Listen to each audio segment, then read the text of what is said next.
Indian മണ്ണിൽ നിന്നും communism എന്ന ചുവന്ന സൂര്യൻ അസ്തമിക്കുകയാണോ? ലോകമാധ്യമങ്ങൾ, പ്രത്യേകിച്ചും BBC ചോദിക്കുന്ന ഒരു ചോദ്യമുണ്ട്. അത് കേട്ട് കേരളത്തിലെയും ബംഗാളിലെയും AKG സെന്ററുകൾ നിന്ന് വിറയ്ക്കുന്നു. പണ്ട് അമേരിക്കൻ ചാരസംഘടനയായ CIA കമ്മ്യൂണിസത്തെ തകർക്കാൻ പണിയെടുത്തു എന്ന് വിശ്വസിച്ചിരുന്ന പഴയ തലമുറയ്ക്ക് മുന്നിലേക്ക് ഇതാ പുതിയൊരു യാഥാർത്ഥ്യം വരുന്നു. ഇന്ന് കമ്മ്യൂണിസത്തെ തകർക്കാൻ വേണ്ടി ആരും പണിയെടുക്കണ്ട, ഇവിടുത്തെ ബൂർഷ മാധ്യമങ്ങളും പാർട്ടിയുടെ തന്നെ അഹങ്കാരവും മതിയെന്ന് BBC റിപ്പോർട്ട് ചെയ്യുന്നു. ഒരു കാലത്ത് 10 കോടി ജനങ്ങളെ ഭരിച്ചിരുന്ന പ്രസ്ഥാനം ഇന്ന് എവിടെ എത്തി നിൽക്കുന്നു? കേരളത്തിലെ ഇരട്ടച്ചങ്കൻ ഭരണത്തിന് എവിടെയാണ് പിഴച്ചത്? ഇതിനുള്ള ഉത്തരം നമുക്കുണ്ട്. എന്നാൽ കമ്മ്യൂണിസത്തിന്റെ തകർച്ചയ്ക്ക് മുന്നിലെ മറ്റൊരു ഭീകരത, അതാണ് ഇന്നത്തെ നമ്മുടെ വിഷയം. അപ്പോൾ ആരും പറയാത്ത ആ സത്യങ്ങൾ കേൾക്കാൻ താല്പര്യമുണ്ടെങ്കിൽ ഈ വീഡിയോ മുഴുവനും കാണുക. കാരണം ഇത് ഇന്ത്യൻ രാഷ്ട്രീയത്തിലെ തന്നെ ഏറ്റവും വലിയ ഒരു വീഴ്ചയുടെ പോസ്റ്റ്മോർട്ടം റിപ്പോർട്ടാണ്. എല്ലാം കഴിഞ്ഞു എന്ന് ചുരുക്കം. എന്തുകൊണ്ടാണ് വിദേശ മാധ്യമങ്ങൾ ഇന്ത്യൻ കമ്മ്യൂണിസത്തിന്റെ തകർച്ചയിൽ ഇത്രയധികം താല്പര്യം കാണിക്കുന്നത്? BBC അവരുടെ വിശകലനത്തിൽ ഉപയോഗിച്ചൊരു വാക്കുണ്ട്, അകാലനര, പ്രിമച്വർ ഏജിങ്. ഇന്ത്യയിലെ കമ്മ്യൂണിസ്റ്റ് പാർട്ടികൾ ഇന്ന് വെറും ഏജ് ഹോമുകളായി മാറി. ഇതാണ് അവർ പരിഹസിക്കുന്നത്. ജെൻസി തലമുറയ്ക്ക് ഈ പാർട്ടിയുടെ ആദർശങ്ങളോ മുദ്രാവാക്യങ്ങളോ മനസ്സിലാകുന്നില്ല. യുവാക്കൾ ആർട്ടിഫിഷ്യൽ ഇന്റലിജൻസിനെ കുറിച്ചും ആഗോള തൊഴിൽ സാധ്യതകളെക്കുറിച്ചും സംസാരിക്കുമ്പോൾ കമ്മ്യൂണിസ്റ്റ് നേതാക്കൾ ഇപ്പോഴും 1917 റഷ്യൻ വിപ്ലവത്തെക്കുറിച്ചും കാലഹരണപ്പെട്ട സിദ്ധാന്തങ്ങളെക്കുറിച്ചും പ്രസംഗിക്കുന്നു. എന്നിട്ട് മറ്റെന്തൊക്കെയോ കാണിച്ചു കൂട്ടുന്നു. ഈ വൈരുദ്ധ്യം യുവതലമുറയുടെ പാർട്ടിയിൽ നിന്നും അകറ്റി. BBC നിരീക്ഷിക്കുന്നത് പോലെ പുതിയ കാലത്തെ വോട്ടർമാരെ ആകർഷിക്കാൻ പാർട്ടിയുടെ പക്കൽ ഒന്നുമില്ല. പകരം എന്താണ് ഉള്ളത്? സൈബർ ന്യായീകരണക്കാർ, സൈബർ പോരാളികൾ. സോഷ്യൽ മീഡിയയിൽ പാർട്ടിയുടെ കൊള്ളരുതായ്മകളെ ന്യായീകരിക്കാൻ ഇറങ്ങിത്തിരിച്ചിരിക്കുന്ന ഈ ന്യായീകരണ സംഘമാണ് പാർട്ടിയുടെ കുഴി തോണ്ടിയത്.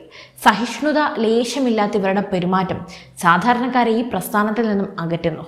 ചോദ്യം ചോദിക്കുന്നവന്റെ കുടുംബത്തെ ചീത്ത വിളിച്ചും വിമർശിക്കുന്നവനെ കുലംകുത്തിയായി മുദ്രകുത്തിയും ഇവർ നിർവൃതി അടയുമ്പോൾ നഷ്ടപ്പെടുന്നത് പാർട്ടിയുടെ വിശ്വാസ്യത തന്നെയായിരുന്നു.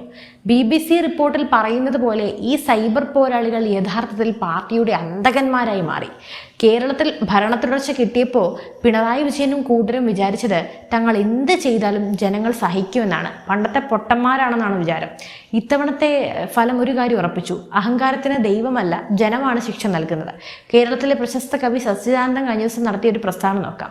അദ്ദേഹം വെറും ഒരു കവിയല്ല, കമ്മ്യൂണിസ്റ്റ് പാർട്ടിയുടെ നിഴലായി നടന്ന ആളാണ്. അദ്ദേഹം പറയുന്നു, എന്തനീതിയെയും ന്യായീകരിച്ച് വഷളാക്കുന്ന പ്രവണതയാണ് കേരളത്തിൽ നടക്കുന്നത്. ചിന്തിച്ചു നോക്കൂ, മന്ത്രിയായിരുന്ന P. രാജീവിന് വേണ്ടി എത്ര സാംസ്കാരിക നായകന്മാരാണ് കളത്തിൽ ഇറങ്ങിയത്. എന്നിട്ടും ജനം എന്താ ചെയ്തത്? ആ സാംസ്കാരിക നായകരുടെ മുഖത്തടിക്കുന്നത് പോലെ എതിരാളിയെ വമ്പൻ ഭൂരിപക്ഷത്തിൽ വിജയിപ്പിച്ചു. എന്തുകൊണ്ട്? കാരണം സാംസ്കാരിക നായകന്മാർ പാർട്ടിയുടെ കൂലി എഴുത്തുകാരായി മാറിയെന്ന് ജനം തിരിച്ചറിഞ്ഞു. പാർട്ടിയുടെ തെറ്റുകൾ ചൂണ്ടിക്കാണിക്കേണ്ടവർ പാർട്ടിയുടെ അടിമകളായി മാറുമ്പോൾ ജനം ആരെ വിശ്വസിക്കും? സച്ചിദാനന്ദൻ തുറന്നു പറഞ്ഞത് കേരളത്തിൻ്റെ ഓരോ സാധാരണക്കാരൻ്റെയും വികാരങ്ങളാണ്. സൈബർ ഇടങ്ങളിലെ അസഹിഷ്ണുതയും നേതാക്കളുടെ താൻ പ്രമാണിത്വവും പാർട്ടിയെ നാശത്തിലേക്ക് നയിച്ചു. സച്ചിദാനന്ദനെ ഇനി പാർട്ടി വിരുദ്ധനായി മുദ്രകുത്തുമോ അതോ തിരുത്തുമോ? തീർച്ചയായും അറിയാലോ, പിണറായിയുടെ ശൈലിയിൽ തിരുത്തണമെന്ന വാക്കിന് സ്ഥാനമില്ലെന്ന് നമുക്കറിയാം. നമുക്കല്പം പുറകോട്ട് പോകാം. പശ്ചിമ ബംഗാൾ 1977 മുതൽ 2011 വരെ നീണ്ട 35 വർഷത്തെ ചുവപ്പ് ഭരണം ലോക ചരിത്രത്തിന് തന്നെ സമാനതകളില്ലാത്ത റെക്കോർഡ്. പക്ഷേ ഇന്ന് ബംഗാൾ നിയമസഭയിലെ 294 സീറ്റുകളിൽ CPM-ന് എത്ര സീറ്റുണ്ട്? വിരലിൽ എണ്ണാവുന്നത് മാത്രം. എവിടെയാണ് ഇവർക്കൊക്കെ പിഴച്ചത്? BBC പറയുന്നത് ഭരണത്തിലെ അലസതയെക്കുറിച്ചാണ്. അധികാരം തലയ്ക്ക് പിടിച്ച നേതാക്കൾ സാധാരണക്കാരൻ്റെ ജീവിതം മറന്നു. വ്യാവസായികമായി ബംഗാൾ തകർന്നു. ഒരിക്കൽ ഇന്ത്യയുടെ സാംസ്കാരിക തലസ്ഥാനമായിരുന്നു കൊൽക്കത്ത, ഇന്ന് വെറും കെട്ടിടങ്ങളുടെ അവശിഷ്ടമായി മാറി. ഇനി അതെല്ലാം ഒന്നിൽ നിന്ന് സുവേന്ദു സർക്കാരിന് കയറ്റിയെടുക്കണം. ഏറ്റവും വലിയ ദുരന്തം എന്താണെന്ന് അറിയാമോ? ബംഗാളിലെ യുവാക്കൾക്ക് തൊഴിലില്ലാതെയായി. അതുകൊണ്ടാണല്ലോ അവരിങ്ങോട്ടേക്ക് വരുന്നത്. വിദ്യാഭ്യാസമില്ലാത്ത ആ യുവാക്കൾ ഇന്ത്യയുടെ വിവിധ ഭാഗങ്ങളിലേക്ക് കൂലിപ്പണിക്കായി പലായനം ചെയ്തു. കേരളത്തിൽ ഇന്ന് നമ്മൾ കാണുന്ന ആദ്യ തൊഴിലാളികൾ ആരാണ്? അവർ ആ 35 വർഷത്തെ കമ്മ്യൂണിസ്റ്റ് ഭരണത്തിൻ്റെ ബാക്കി പത്രങ്ങളാണ്. സ്വന്തം നാട്ടിൽ പട്ടിണിയായപ്പോൾ അവർ കേരളത്തിലേക്ക് വണ്ടി കയറി. ഇവരെ അതിഥി തൊഴിലാളികൾ എന്ന് വിളിക്കുമ്പോൾ അത് കമ്മ്യൂണിസത്തിൻ്റെ പരാജയത്തിൻ്റെ പേരാണെന്ന് നമ്മൾ ആരും ഓർക്കാറില്ല. ബംഗാളിൽ സ്വകാര്യ നിക്ഷേപം ആകർഷിക്കാൻ നടത്തിയ നന്ദിഗ്രാം സിംഗൂർ പരീക്ഷണങ്ങൾ പാർട്ടിയുടെ ശവപ്പെട്ടിയിലെ അവസാനത്തെ ആണിയായി. പാവപ്പെട്ടവൻ്റെ ആ ഭൂമി പിടിച്ചെടുക്കാൻ തുടങ്ങിയപ്പോൾ അവർ പാർട്ടിയെ കൈയൊഴിഞ്ഞു. കേരളത്തിലും സമാനമായ സാഹചര്യങ്ങൾ കേരളയിലൂടെയും മറ്റും നമ്മൾ കണ്ടു. ചരിത്രം ആവർത്തിക്കുകയാണ്. Toronto metropolitan university professor Sanjay Ruparelia ഒരു പ്രധാന കാര്യം പറയുന്നുണ്ട്. ചൈനയിലോ വിയറ്റ്നാമിലോ പാർട്ടി എന്നത് രാജ്യത്തെ നിയന്ത്രിക്കുന്ന ശക്തിയാണ്. എന്നാൽ ഇന്ത്യയിൽ കമ്മ്യൂണിസം വെറും പ്രാദേശിക ശക്തി മാത്രമായി ഒതുങ്ങി. കേരള മോഡൽ എന്നൊക്കെ നമ്മൾ പറയുമ്പോഴും അത് വിജയിച്ചത് വിദേശത്ത് നിന്നുള്ള പണത്തിൻ്റെ കാര്യത്തിലാണ്, അല്ലെങ്കിൽ കരുത്തിലാണ്, അല്ലാതെ പാർട്ടിയുടെ ഒന്നും കൊണ്ടല്ല. ഗൾഫ് രാജ്യങ്ങളിൽ കിടന്ന് പണിയെടുക്കുന്ന പ്രവാസികൾ കാരണമാണ് ഇവിടെ എല്ലാം ഉണ്ടായത്. ഈ വിദേശ പണത്തെ ദീർഘവീക്ഷണത്തോടെ ഉപയോഗിക്കാൻ പിണറായി സർക്കാരിന് കഴിഞ്ഞില്ല. പകരം എന്താ സംഭവിച്ചത്? ചെറുപ്പക്കാർ കൂട്ടത്തോടെ വിദേശത്തേക്ക് പോകുന്നു. വിദ്യാസമ്പന്നരായ യുവാക്കൾക്ക് കേരളത്തിൽ ജീവിക്കാൻ കഴിയില്ല എന്ന അവസ്ഥ വന്നു. ഈ യുവാക്കളുടെ അമർഷമാണ് ഇത്തവണ വോട്ടായി മാറിയത്.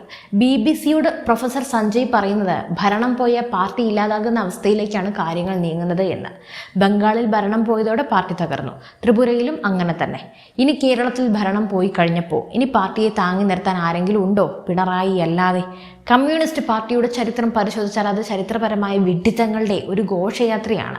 96-ൽ ജ്യോതി ബസുവിന് പ്രധാനമന്ത്രി പദം നിഷേധിച്ചത്, 2008-ൽ UPA സർക്കാരിനുള്ള പിന്തുണ പിൻവലിച്ചത്, BBC ചൂണ്ടിക്കാണിക്കുന്നത് പോലെ അധികാരം കയ്യിൽ വന്നപ്പോൾ അത് വേണ്ടെന്ന് വെക്കുകയും പിന്നീട് അധികാരത്തിന് വേണ്ടി അവിശുദ്ധ കൂട്ടുകെട്ടുകൾ ഉണ്ടാക്കുകയും ചെയ്യുന്ന വിചിത്രമായ രീതിയാണ് ഇവരുടേത്.